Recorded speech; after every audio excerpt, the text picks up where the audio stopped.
Deck the halls with boughs of holly. La la la la la la la. Hi, I'm Jeff. This is Tropical Plants at 53 degrees north. We have a very exciting postal delivery today, and I'm expecting a few carnivorous plants this morning, some Nepenthes, and well, I tell you what, let's just flip you around and let's have a good look. And there it is, a very big box. I'm hoping that means we've got some sizable plants in there. The problem with buying Nepenthes is that very often they're quite small. I can kind of understand it in terms of sending, you know, pictures through the post that are full of water, and of course they're straggly and they get in the way, and much easier to send small plants. But I've managed to get my hands on some larger ones, hopefully. Unless this is just one of those boxes that you get full of packaging, it very often happens. So anyway, I won't take you through the laborious unboxing process. I'll get all the packaging off and let you have a look at the plants. So I shall catch you in a little while. Deck the halls with boughs of holly. La la la la la la la la la. 'Tis the season to be jolly. La la la la la la la la la. Don we now our gay apparel. La la la la la la la la la. Troll the ancient Yuletide carol. La la la la la la la la.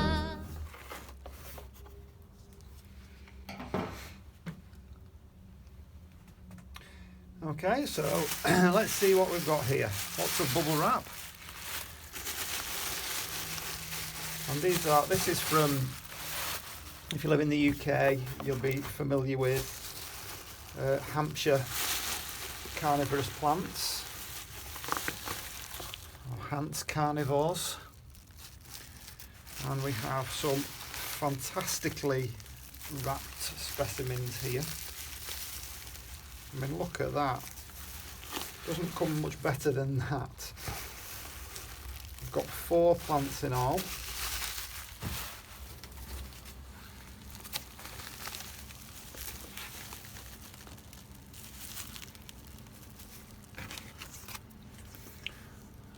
So you get some nice information with it. Hants Flytraps. HantsFlytrap.com. Hants Flytrap, there it is, if anybody's interested. HantsFlytrap.com. Anybody who comes from the UK who's into carnivorous plants will be quite familiar with this guy, Matt Soper. Won loads of gold medals at Chelsea and various other places. Some very persuasive leaflets there. They do give you some good information on it as well, but of course it always makes you want to buy a few more. So we'll start with the little guys, and I will time lapse these.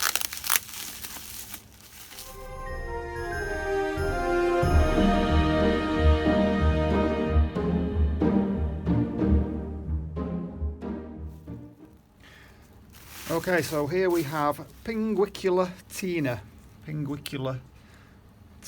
Now, if you're not used to carnivorous plants, these will look distinctly dull and boring to you, but what you've got to realise is that at the moment anyway, they've been in the post for 3 days and they're not looking the best. But what will happen with these, they're very, very useful actually.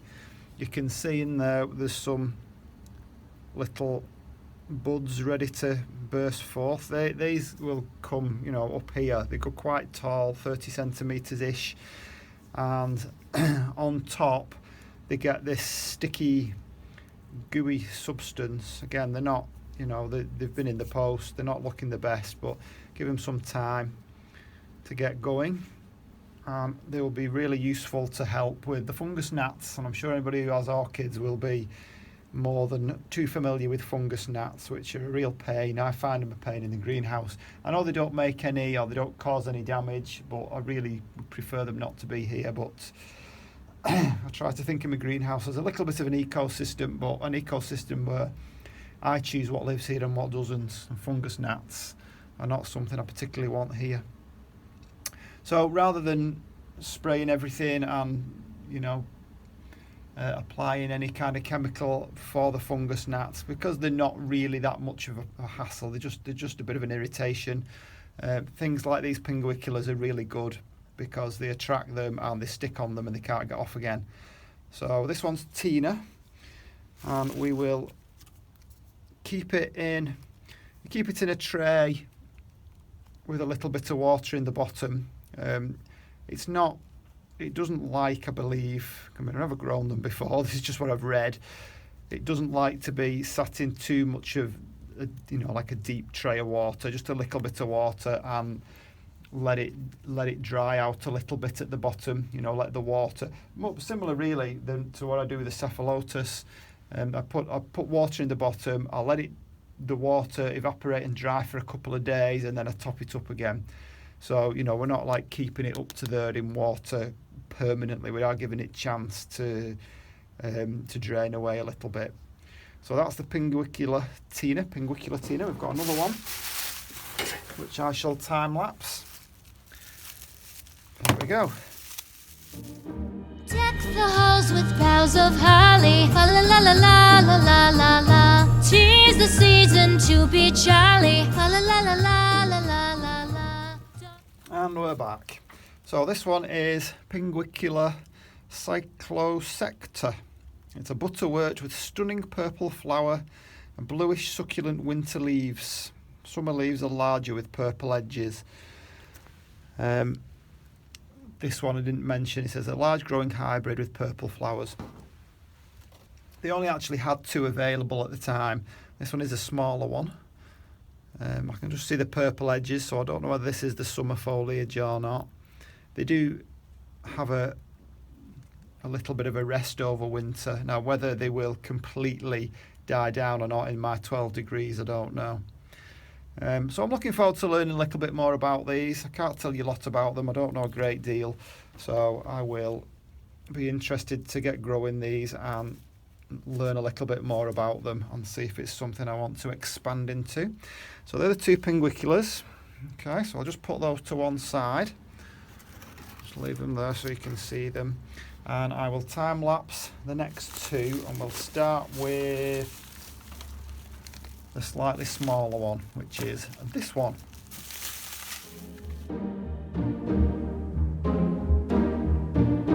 Deck the halls with boughs of holly, la la la la la la la la. 'Tis the season to be jolly, la la la la la la la la. Don we now our gay apparel, la la la la la la la la. Troll the ancient Yuletide carol, la la la la la la la la.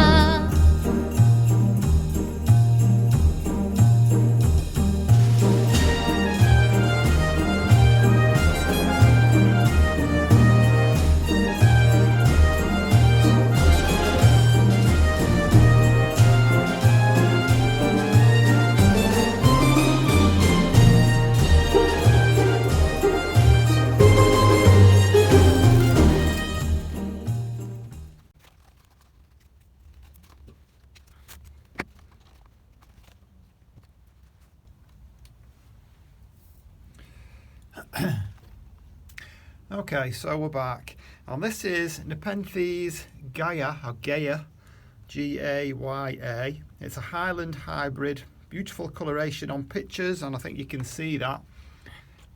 These are looking really good. How on earth they managed to pack this up and send it through the post, I don't know, but it looks really, really fantastic. I'm really impressed with that. That's going to look very, very tropical hanging from the eaves of my greenhouse. And you see they've put it in this kind of long tomato style pot, which I've never really discovered why. I know the roots are quite small and fibrous on the Nepenthes. I'm going to have to look that up to see whether that's something that's recommended, because the ones I've got out are not in long pots. So yeah, that is, I mean, look at that, that is fantastic. That's as nice as any flower. Now all these pictures are all empty now, of course, because they've been through the post. So I'm not going to top them up. I'm going to leave the plant to do its own thing. It knows what it's doing, and if it feels like it needs to put a little bit of water in there, it does it itself. My job is to provide the conditions that it needs. It's a Highland one. It's when you find that the different species, even though they're classed as lowland and highland, some of them are a lot more tolerant of a wider range of temperatures than others. I believe this one is one that is quite tolerant. It's going to have to be, let's face it, here.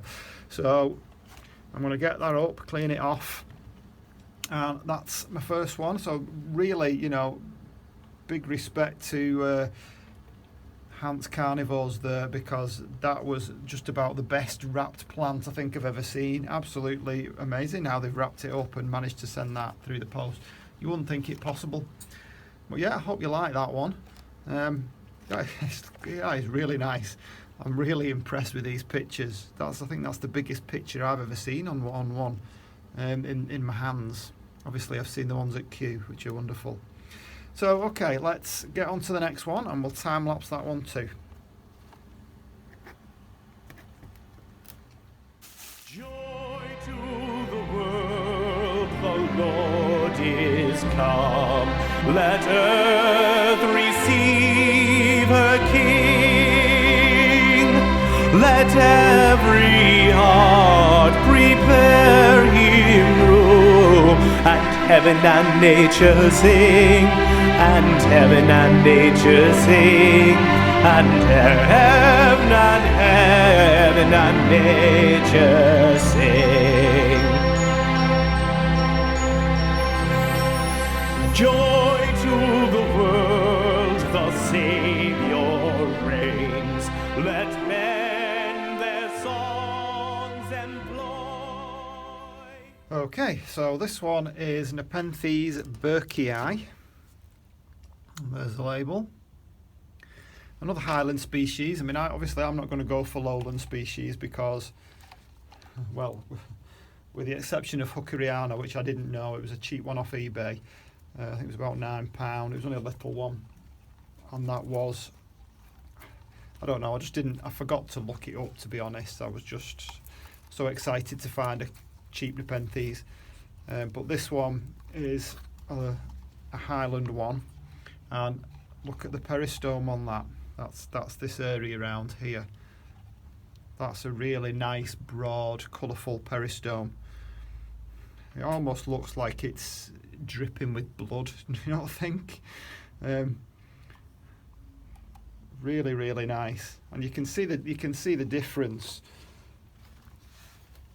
Anybody who's not used to Nepenthes, you know, the pictures can be very, very different. I mean, these actually are not that different, but if you just look at the peristome, is completely different there. And look, I've got two back to back there from the two different plants.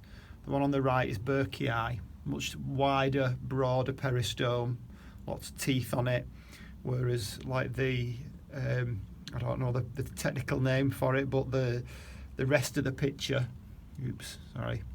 rest of the picture, even though they've both got red on, one's a lot deeper red. The one on the left has got like a speckled area there next to the ladder. The one on the left, the Gaya, I don't know how you pronounce it. Gaya, it looks like to me actually. So much more hairy ladder at the back there, whereas this one doesn't really have a ladder. In fact, it doesn't at all. There's nothing on the back there. There are so many different varieties and so many different variations in pictures, and even on the same plant, you know, the lower pictures are different to the upper pictures, and they are vines. So once these get going, hopefully they'll start to go up and round the greenhouse like the couple that I've got at the moment are doing. You always end up losing some soil in transit, which is a shame. But they couldn't possibly have been wrapped up any better than they were. It just wouldn't be possible. They did a fantastic job. I'm really impressed. They just need a bit of a clean up now, and I'm sure they will soon begin to romp away. And I'm hoping I managed to look after them, because they are expensive plants. You know, think orchidea. These are much more expensive. Probably because, you know, it's bad enough transporting orchids, but transporting these with all these pictures, and these do get quite a lot of water inside them. that the plant produces itself. So yeah, that's my 4 new plants, and just let you have a look there before my tripod falls over yet again. I really got to get a decent tripod. This is terrible, this one. So 2 Pinguiculas and 2 Nepenthes, and they're going to take pride of place up in the greenhouse roof. Well, the 2 Nepenthes are, and at some point I'll let you have a look at how they look dangling from the roof. Okay, we're back. So for now, we've got 1 ping up there and 1 down there. And I know they don't look very spectacular, but you know, you'll see the flowers are really nice, and they do perform quite a nice function in the greenhouse as well. They just need to recover from the journey. And you can see 1 Nepenthes over there. I've not hung it yet. I just want to let it settle down a little bit first. And the other one is over there next to the newly hung Tradescantia. So I also need to put them on, you know, create these wire hanging things for them, just so I can rig them up somewhere. And just something while we're at it, thought I might show you. There is a little bit of colour on the bougainvillea. Now, you know, don't get carried away. It isn't a spectacular view, I must say. It's not wonderful at the moment, but it's there, isn't it? We do have a little bit of colour, and anyone who's seen bougainvillea in full throes of bloomage will know that they do get absolutely covered in these coloured bracts. So it's nice just to see a little bit of colour in December. Brings a little bit of Mediterranean to not so sunny Wigan. So that's it. That's my new carnivorous additions to the tropical greenhouse, and things are definitely filling up. I'm beginning to look more like what I'm after. I need things from the roof though. I need lots more coming down from the roof, because at the moment we have a mid canopy, we have a lower canopy.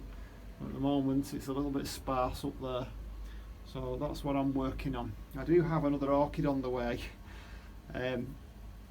It's not a particularly rare one, it's quite a common one, but it's one that I see at a show every time I go to the shows, and I always have a little sniff. It's a really nice scented one.